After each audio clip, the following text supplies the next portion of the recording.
3 bows.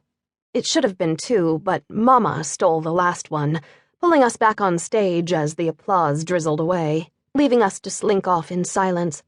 I was mortified, but no one blamed me. I was just a kid, so to speak. We got out of the way for the Kanazawa Japs. Our dressing room was as small as a closet. Angie kept bumping my elbow as I wiped off the grease paint. I snapped at her, then apologized.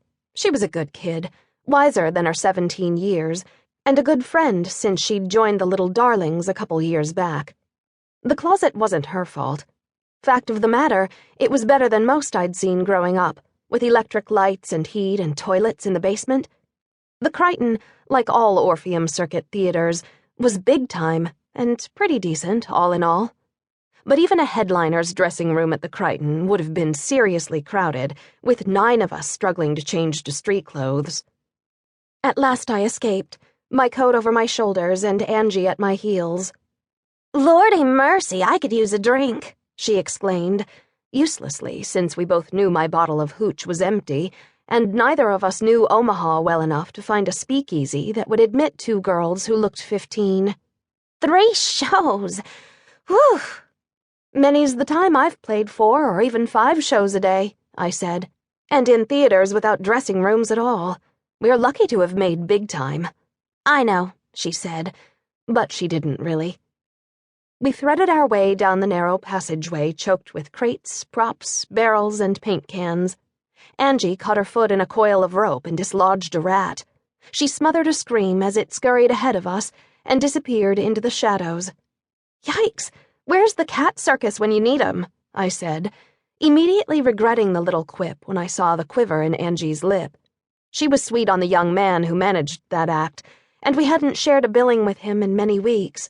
"Button up," Angie said, as she squared her shoulders and threw open the heavy stage door.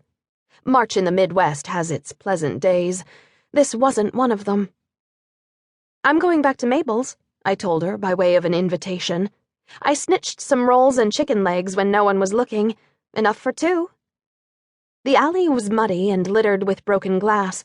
Old playbills clogged the gutter. Ahead of us, a voice called out to someone, "Jessie!" Angie and I tied scarves over our heads and made our way toward the main street, guided by the light of the single gas lamp that glowed in front of the theater. It was a 9-block walk to Mabel's boarding house, where the Little Darlings were lodged this week. Tomorrow was our last night. On Sunday, we'd jump to Tulsa, a day's train ride if we were lucky, and there were no cows on the tracks. "Jessie!" I paid no attention. It wasn't my name. Then I saw him in the lamplight, the fat man from the aisle seat, waiting for Angie and me to come down the alley, except I knew he wasn't waiting for Angie. Nothing to worry about. I'd blown off men before. He stood with his hands in the pockets of a cashmere topcoat, a Van Dyke beard on his chin, and a fine fedora on his head.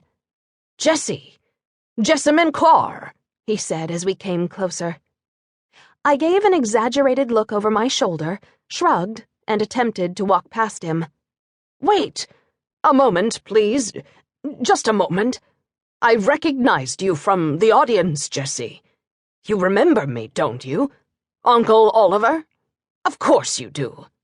He didn't grab my arm or try to touch me in any way, and his round face was creased with what looked like genuine anxiety.